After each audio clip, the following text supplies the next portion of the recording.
Good morning, good afternoon, good evening, everybody. Welcome to Microsoft Ignite. And in this session, how you can make an impact, 5 ways you can help nonprofits with your tech superpower. I'm so excited today to be speaking with our nonprofit superheroes as we talk about how the pandemic has greatly affected nonprofits' resources while increasing demand for their services. As they're asked to do more with less money and reduce staff, technology plays a very, very critical role to enable them to continue to serve those in need. My name is Dux Raymond Sy. I'm a Microsoft Regional Director, MVP, and Chief Brand Officer at AvePoint, and I'm truly privileged to spend the next 30 minutes to talk about what's been going on in the nonprofit world, but more importantly, have our nonprofit leaders share their experiences and more importantly, give you tips on how you can help. So with that, let's do a quick round of intros, and I'm just going to go around our virtual room here. So first and foremost, I'm going to call in Maritza. She's remote right now. So Maritza, why don't you say hi to everyone and introduce yourself? So much, Dux, for the invitation to participate in this discussion. My name is Maritza. I'm calling in from Guatemala. And I represent an organization called Maya. We are the first school in Central America that was designed and is led by Indigenous women, specifically for Indigenous girls, through a very innovative program. And I have to say, I'm very proud to say we have won several international awards. Maya is creating generations of Indigenous women who have the knowledge and the leadership skills to break cycles of poverty, shatter stereotypes, and lead change in their communities. Thank you, Doug. Thank you, Maritza. I'm sure we're going to talk more about that in a second. So we've got up next, Rochelle. Why don't you say hi, Rochelle? Hi, Dux. Thank you. Hey, I'm really excited to be here today. Thank you for giving me the opportunity. I'm Rochelle Eichner. I'm with Microsoft's Tech for Social Impact. And our organization, we are a part of Microsoft Philanthropies, and our mission is to empower every nonprofit and humanitarian organization on the planet with the Microsoft technology to accelerate social good. And we do this we are 100% committed and entirely focused on nonprofits around the world, helping them directly and through our partners, not only with cloud solutions, but also bringing things like the organizations like partners and programs to bear to help them really tackle the world's most pressing needs. Thank you very much, Dux. Thank you. And for our attendees, thank you again for joining us this session. I see a couple of people trickling in. If you have any questions, make sure you pop it in the Q&A section or post a tweet and make sure you mention me on that tweet. We'll be more than happy to jump on your questions as well. Scott, why don't you say hi? Hi, thanks, Dux. Really excited to be here. So my name is Scott Martin. I'm the Deputy Director for Technology at Team Rubicon. We are a disaster response organization that leverages the skills of veterans and first responders to, as we put it, help people on their worst day. So we help communities and individuals affected by natural disasters across the United States and around the world. So Scott, let's start with you. Speaking of disaster, we know that the last 18 months has gravely affected everyone around the world, and more so those that are in need. How has the pandemic changed on how you serve your constituents? Yeah, that's a great question. Before the pandemic, we really kind of, our bread and butter was what we call muck and gut. So going into houses that have been affected by hurricanes, other storms, fire, whatever it might be, and clearing it out and kind of beginning that rebuild process. So literally we were going into people's houses and spending 8 to 10 hours every day just in homes. And the pandemic basically said, no more of that, right? So we had to completely adapt everything that we were doing. And it was a challenge, but it was something that I think, Team Rubicon has always prided itself on being adaptable, on making quick decisions with limited information and going in and continuing to get the job done. And so we, started with an initiative that we called Neighbors Helping Neighbors. And the basic idea of that was, we knew that our volunteers were the kind of people who want to help no matter what is going on. And so we basically created a web portal that allowed our volunteers to go in and say, hey, I help my neighbor mow his lawn because he's immunocompromised and he can't get out and do that these days, or I picked up some groceries for a friend of mine who I know is really afraid to go out. And so that was our first kind of adapting that we did in terms of how we serve communities. And on the back end of that, what we did, within a 72-hour period of going into kind of stay-at-home orders and everything, is we went from kind of a combined remote in-office work environment to 100% remote. We went from using a combination of Microsoft Teams and Slack to just using Teams. And we completely restructured our entire organization to going from kind of siloed functional teams to cross-functional task force teams. So people focused on, data intake and analysis and making sure that we were only putting accurate information out there and battling misinformation. To teams that were focused really on volunteer experience and making sure that we were communicating not just what we were trying to do to the broader communities, but also to our internal members. So it's just constant adapting, and I know we'll get into this more in the conversation, but tech played a huge role in making that possible, where we could take collaboration that we were used to doing on whiteboards in person to virtual whiteboards across the organization. I mean, that's what we're hearing across the board, how technology played a critical role to continue to serve those that are in need. And Maritza, I want to get back to you because your focus is around education.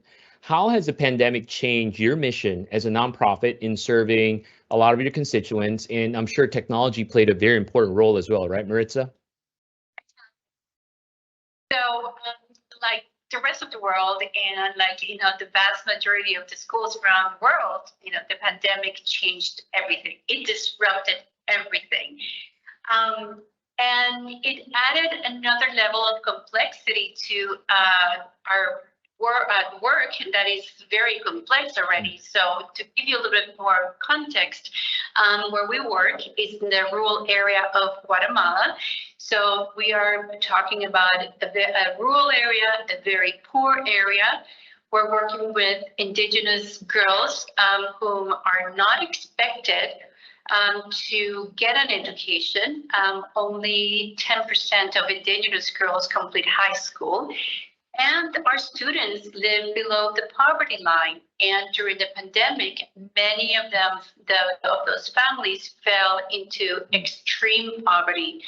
So again, the pandemic added another layer of difficulty to the work that we're doing. And at that point, only 11% of our families had some access, to internet. So when everything started, our biggest fear, in addition to obviously the health and safety of our students and the families, it was that we would lose a lot of the students because, again, girls, and they continue around the world being very vulnerable at this point. They're the first ones to be taken out of schools and not returning to schools. So technology was critical for us to being able to continue the learning momentum of the girls. So I don't know if you want me to go on, and Dux, to explain what we did. Yeah, absolutely. So Maritza, maybe just quickly, how did technology help? Did you provide them devices, or what learning platform did you use? At least this is some form of a good news, right? Where we're doing everything we can, but technology is enabling and supporting this need. Correct. So if it hadn't been for technology, God knows what would have happened to the organization and the future of these girls. So what we did is that we provided tablets, to every single one of the students, tablets loaded with data. And that is how we were able to continue, the education and the programs through this year. I mean, schools here in Guatemala are still closed. So they've been closed for almost 20 months now. And we've been able to retain every single one of our students because we've been able to continue the education, and that is not the case in rural Guatemala, where schools have been shut down and students don't have access to this, that's a very different story. And I have to say, if I may, two other things. So the tablets allowed us to continue the education, but two other things as a result of the pandemic and technology and the use of technology, they happened, and it was something that we kind of discovered in the process. So at the beginning of the pandemic, when everything started, the information was only given, in Spanish. And here in Guatemala, we speak 23 very distinct languages. So by the information being broadcasted only in Spanish, left the most vulnerable population, the indigenous populations, at risk. So what we did at the schools, that the women, we at the school speak 3 of those native languages. The women, using the technology at the school, were able to create public service announcements that went viral almost immediately and were used on local TVs and local radio shows. And also technology has helped us, has helped the students become voces al mundo, voices to the world. We have created a Facebook live conversation. It happens every other Friday, where Girl Pioneers interview international and national leaders around topics of politics, leadership, personal development. And this would have not happened had not been because the pandemic forced us to look into technology and embrace it as a means to create change.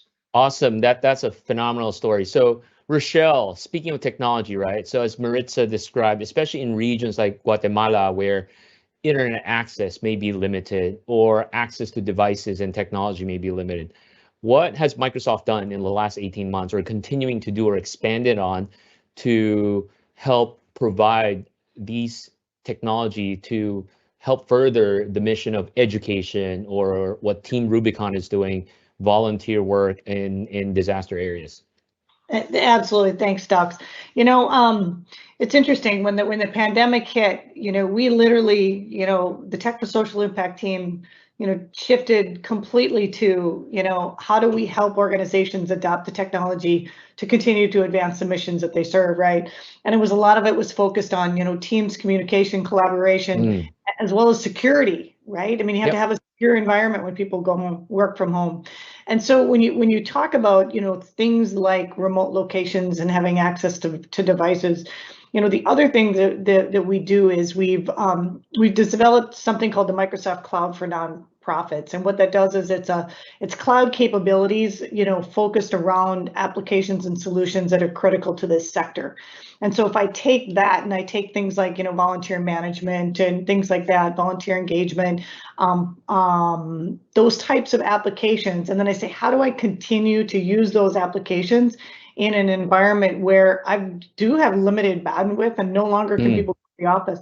So things like taking those and putting them in a low bandwidth required environment, such as Power Platform, right? And I'm not here to talk about technology, but if you could take a phone, right, and you can put an application on your phone that you can run through cell service, right, rather than needing a heavy bandwidth environment, and now you can continue functioning because of the pandemic and in a different environment, it's a game changer. So we literally took everyone and shifted helping clients to implement those things rather than maybe some of the other things that we were doing at the time.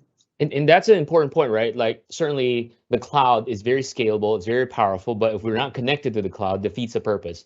But then there's where the endpoint comes in, especially with the proliferation of mobile devices and how Power Platform can be used locally, and the bandwidth required to interact with the logic or the data in the cloud's not as high, I think lowers the barrier to entry. Exactly. Critical point.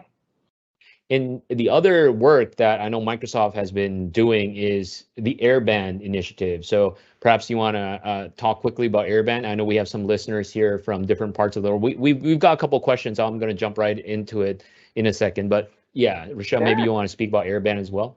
Yeah, Airband's an initiative of really, we want to be able to get, broadband to, I'll say everyone on the planet. That's a pretty lofty goal, but we've actually developed the Airband organization to help in a couple of different things. First of all, in the Americas, we've got, hard to believe, but in the United States, we have pockets of geographies that just literally don't have that kind of access. So we are going into those communities, helping them develop, working with telco kinds of organizations to help build that technology up in those areas. And then also when you get to maybe some other continents, let's say you get into Africa, for example, where there might be more areas that have less bandwidth capabilities. We're doing those same sorts of things, but we're also trying to layer on, like I said, those applications that maybe aren't as heavy and don't have those heavy requirements to be able to service those communities. But the Airband is a key initiative to that. And related to that, we just had a question came in. I'm launching a nonprofit for community and technology literacy. I'm looking for resources, free services, and tools. Any advice? On the slide right now, there's a link to Microsoft.com/nonprofits. Tons of great resources there. And as Rochelle was saying, there's Cloud for Nonprofit as well, where nonprofit can certainly take advantage of these technology. Definitely, Dux. So when you go there, you just register as an eligible organization. There's a lot of solutions that are donated and available through donations and grants for nonprofits. There's applications that are designed specific. Talked about volunteer management as an example. There's also a ton of training. One thing that we have found in the nonprofit world is we really need to be able to get the folks the training that they need. So a lot of options out there for training on the technology as well and on solutions to be able to move forward. Awesome. I know there's a lot of questions and feedback. How can we help? We want to help Team Rubicon and Maya Impact. We're going to share all those links. We're going to jump right in a second. One technical question for you, Scott. How have you enabled identity and access management for volunteers? I know this is kind of a geeky here, but maybe quick answer there, and we can certainly take it on the side, but some people may have the same question. I love it. This is something that we've spent probably 50% of our time trying to figure out and manage and everything. So, I guess one of the things that makes nonprofit work exciting is I think a lot of times organizations are pretty non-standard in terms of we don't just have, our entire user base is staff and then we have customers. We kind of have a mix of everything, right? We have our full-time staff who are our users, and then we have our volunteers who are, also clients or customers and also kind of users in ways. And then we have what we call volunteer leaders. So these are our volunteers who have made the decision to step up into a leadership position, oftentimes putting in as many hours as staff members. They just do it in their free time, right? So they also get kind of an identity within our Azure domain, or what we call a TR email address. So we have kind of three facets. So full-time employees and volunteer leaders are managed in Azure, as well as Dynamics 365, which is our enterprise management system. We have a customized solution basically that lets people kind of manage roles and identities there, that then automates a bunch of group assignments on the back end.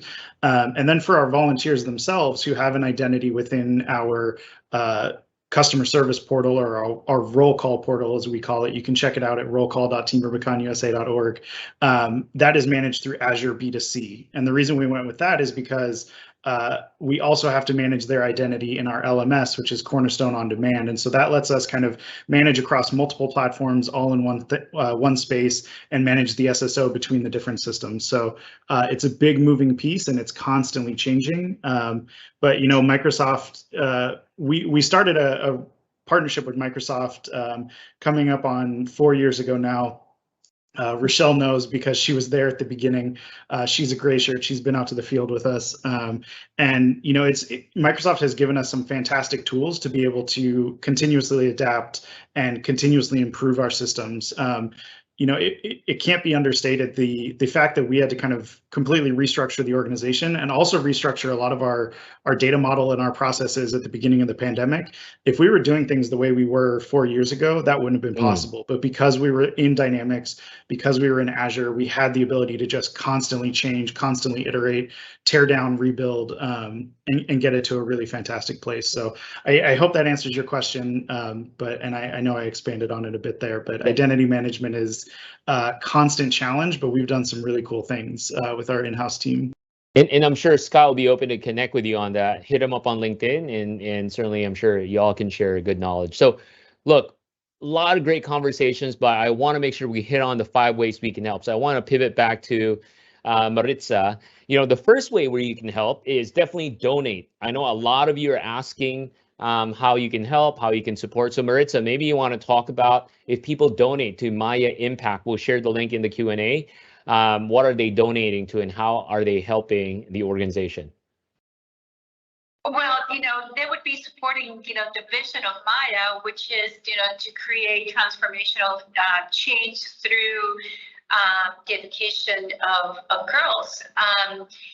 You can support, you can become an ally for education, whether that is championing, our work, or whether it's by donating to girl education. Girl education is not something that Maya says, it's something that has been proven by research that girl education and empowerment is one of the most impactful ways to create change in the world. I mean, you can look it up and you can find the data proving that.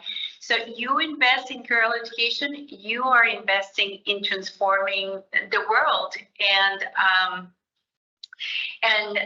you can start by following us on social media, sharing our posts, amplifying our work, and that would be absolutely phenomenal. Yeah. And then the second way to help, thank you, Maritza. The second way to help is volunteer. I know this may sound so simple, but while we're all technologists here, we can code, but little things that we could do. I know Scott shared earlier that the app they built, how neighbors can help each other, right? And little things like that, certainly there's tons of opportunities. There's a website called Volunteer Match. Look it up, volunteermatch.com. You can zero in your local community and see all the volunteer opportunities that's out there. I know, Scott, with Team Rubicon, people can volunteer as well on top of donating, right? Yeah, absolutely. One of the maybe misconceptions that we push back against a lot is that you have to be a military veteran or a first responder to join Team Rubicon, and that's not true. I'm a kick-ass civilian. Rochelle is a kick-ass civilian. Everybody is welcome.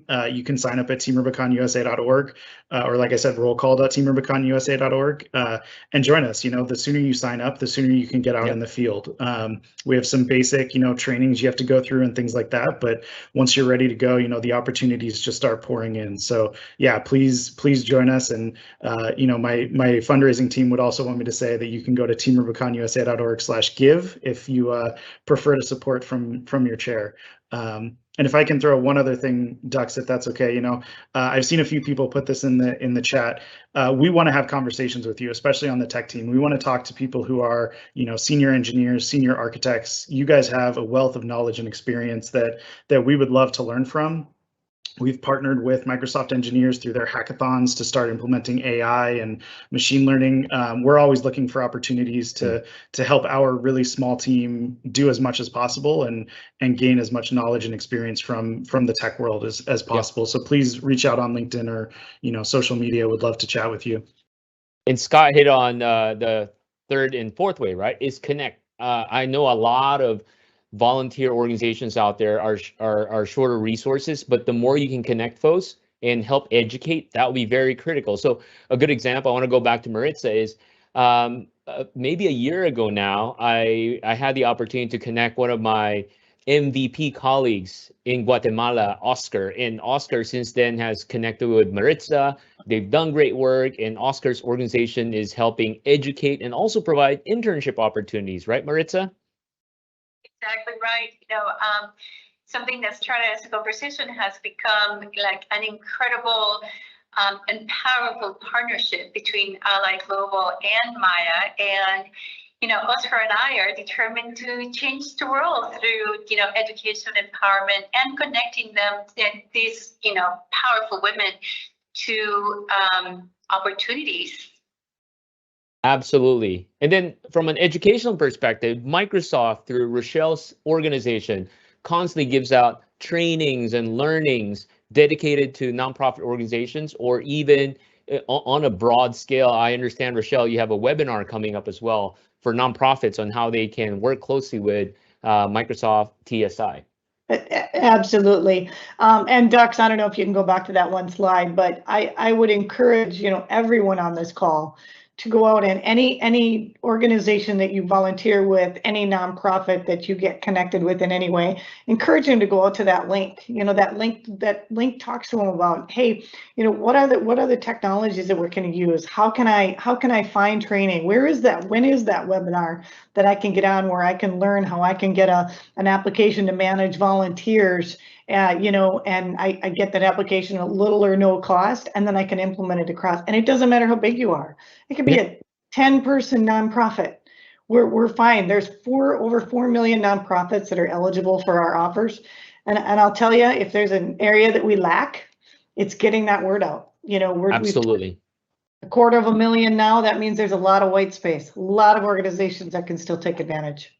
Which leads us to the fifth way, right? At the very least, all of us collectively has our own platforms, has our own community, has our own channels that we can promote the great work, not only the nonprofits are doing and the help they need, but more importantly, organizations like Microsoft on the support they can offer to a lot of these nonprofits.